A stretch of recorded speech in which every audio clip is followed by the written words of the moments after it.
7:31. En este espacio informativo hemos dado cuenta de lo que sucedió en el área de migración del Aeropuerto Internacional de la Ciudad de México esta semana, a donde llegó Rodrigo Granda, el llamado el llamado canciller de las FARC. Él llegó como parte de una delegación invitada por el Partido del Trabajo para un seminario internacional. Le fue originalmente impedido el acceso a México porque había una ficha roja de Interpol pidiendo su detención para fines de extradición. Después dice la Secretaría de Relaciones Exteriores que se revisó el caso y se le permitió entrar en el país, y fue cuando él decidió regresar a Colombia en un vuelo de Avianca que salió de madrugada.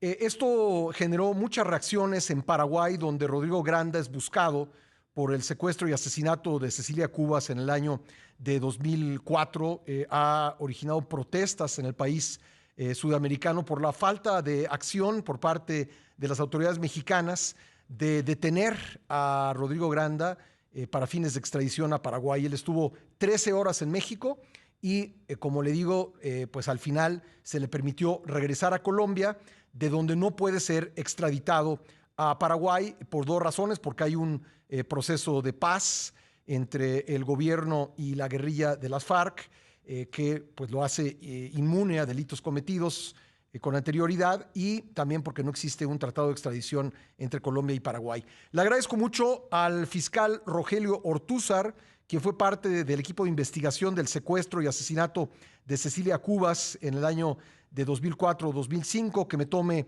la llamada desde Asunción. Lo tenemos por audio y video. Fiscal, gracias por estar en el programa.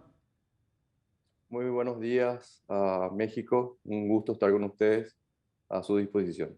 Bueno, fiscal, ¿se siente algún tipo de frustración por el hecho de que este hombre, contra quien existe una orden de aprehensión, no sé si formalmente se llama así en el Paraguay, pero así se llama en México, haya podido pues estar en territorio mexicano con la posibilidad de ser detenido y eventualmente extraditado, y esto no haya ocurrido?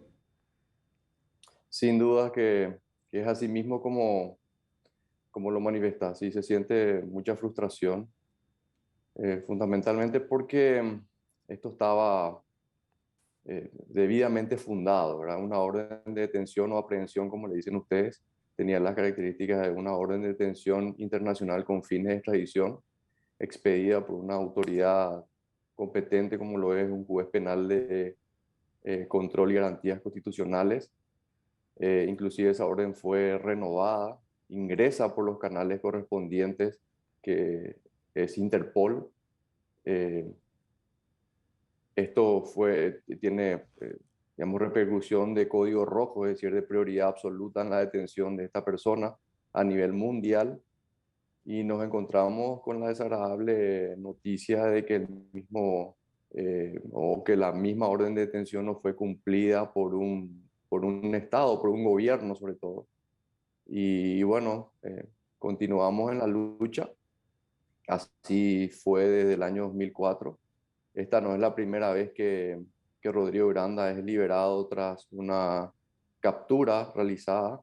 La primera fue hace unos cuantos años atrás, y que a consecuencia del secuestro de Ingrid Betancourt y como moneda de cambio se lo libera de vuelta en Colombia. Sin embargo, no se produce la contrapartida en cuanto a la liberación de Ingrid Betancourt, y vuelve todo a foja cero, como es lo que estamos experimentando el día de hoy, ¿verdad? Fiscal, si puede, explíqueme en qué momento se activa el código rojo, porque el gobierno de México, la Secretaría de Relaciones Exteriores, dice que se activó cuando iba volando la delegación de Bogotá a México. ¿Cómo fue que se activó y en qué momento se activó?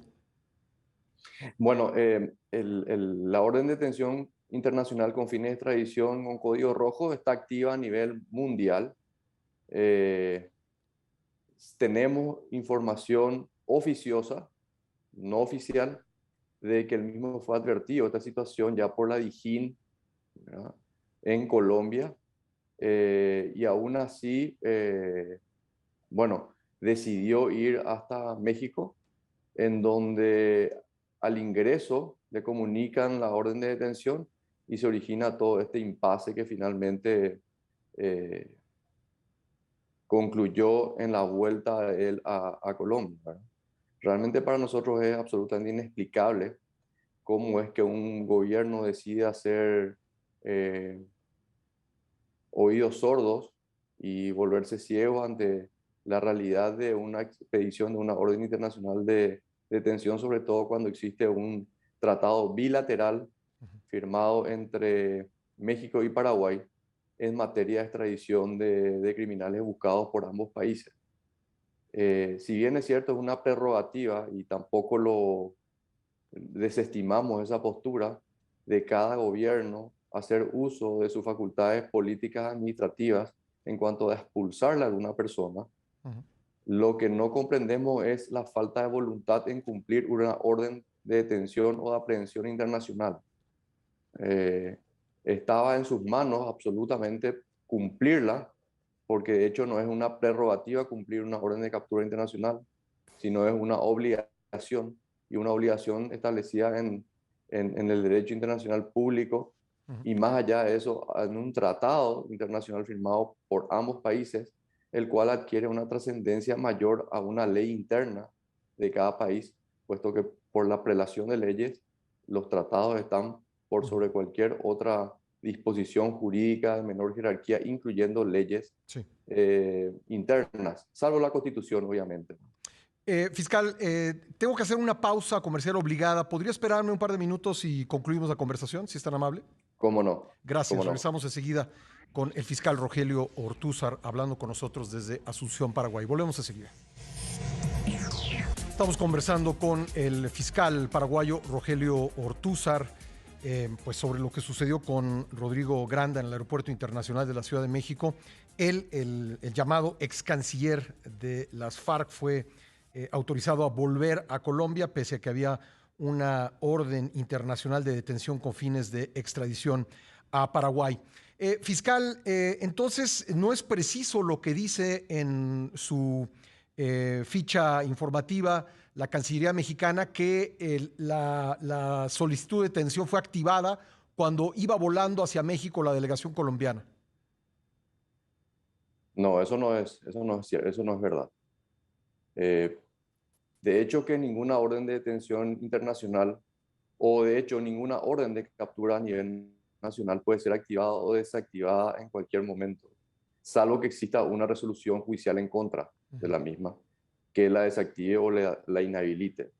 Mientras eso sigue activo, eso es así, tal cual. No, no se la puede apagar y prender tantas veces o cuando uno quiera. Esto está ahí hasta que se cumpla la orden de detención o aprehensión, se lo detenga físicamente a la persona, se comunique y ahí eventualmente el Poder Judicial puede decidir cuál es la suerte de esta persona, ¿verdad? No de una manera unilateral, un país requerido o a requerir en un exhorto eventual de extradición. Acá existe el Estado requerido, el Estado que cumple la resolución a nivel internacional, no es sino un sujeto pasivo dentro de la relación jurídica judicial que existe, ¿verdad? Es el país que establece o emite esa orden de captura internacional, es la que debe decidir si es que la mantiene vigente o no. La información de que una orden de captura internacional con código rojo se active o se desactive no es verdad, no es cierta esa información. Fiscal, ¿desde cuándo existe esta ficha roja u orden de captura internacional? Desde el año 2006. Desde 2006. Ahora, el gobierno en esta ficha informativa, el gobierno mexicano también dice que la autoridad de Paraguay se comunicó con la mexicana, pero, lo cito textualmente, dice que para entonces el interesado, así le llama Rodrigo Granda, ya no estaba en México. Su comentario, por favor. Esto sucedió, imagínate, esto se comunica a la República del Paraguay a las 20 horas, hora paraguaya. Estamos hablando de un horario inhábil nocturno. Sí. Aún así, Según información que tiene el Ministerio Público, se activó el canal diplomático, se acercaron documentos, pero inclusive hay información que se negaron a recibir por la inhabilidad de la hora en México inclusive. Y se le da el plazo de 8 horas, pero sin embargo en 5 horas se encargaron de ponerlo de vuelta en un avión y regresarlo a Colombia. Es decir, les dijeron, en este momento no podemos recibir sus documentos porque es hora inhábil en México, comuníquense nuevamente en la mañana. ¿Fue así? Esa es la información oficiosa que tenemos nosotros como Ministerio Público, como Fiscalía. ¿Sí?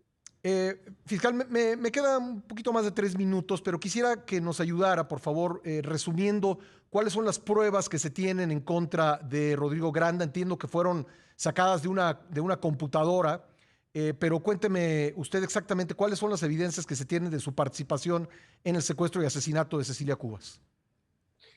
Perfecto, sí, resumiendo y haciéndolo más breve, esto se origina a través de emails.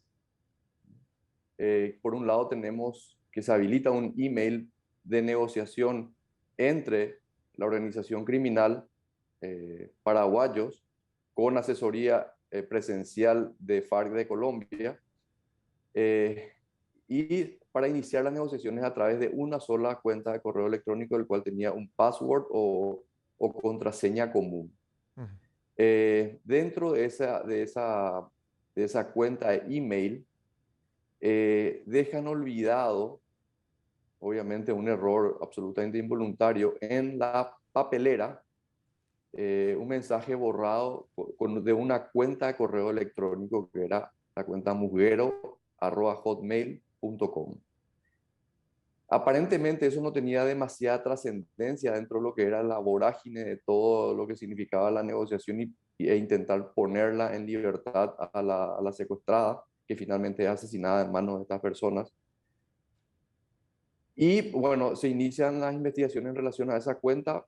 Tuvimos colaboración de la Microsoft, que es la dueña digamos, de los email Hotmail. Y ellos nos proveen, procedemos a abrir esa cuenta y ahí adentro es que se encuentra una cuenta, una comunicación entre muguero@hotmail.com, que finalmente se identifica como usuario a Osmar Martínez, que era líder en ese momento del secuestro que se estaba produciendo. Y se comunicaba con otra cuenta denominada trotador505@hotmail.com. A través de las investigaciones pudimos dar cuenta de que efectivamente trotador505@hotmail.com se trataba del usuario Rodrigo Granda Escobar, miembro del directorio de la Cominter de la FARC, es decir, de la Comisión Internacional de la FARC, conjuntamente con otras personas. Y también, por otra parte, nos colaboran las autoridades colombianas a través de información obtenida de unos computadores durante una incursión y dada de baja del alias Raúl Reyes, que no era otro que el nombre original Luis Edgar Devia.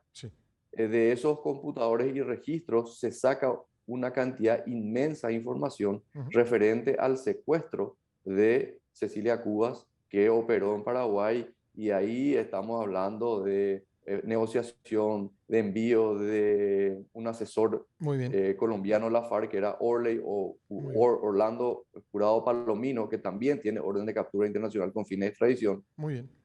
Pues, fiscal... Bueno, y una serie de datos precisos, ¿no? Tengo que terminar ahora, pero por favor contésteme en unos segundos. ¿Usted no tiene ninguna duda de la culpabilidad de Rodrigo Granda?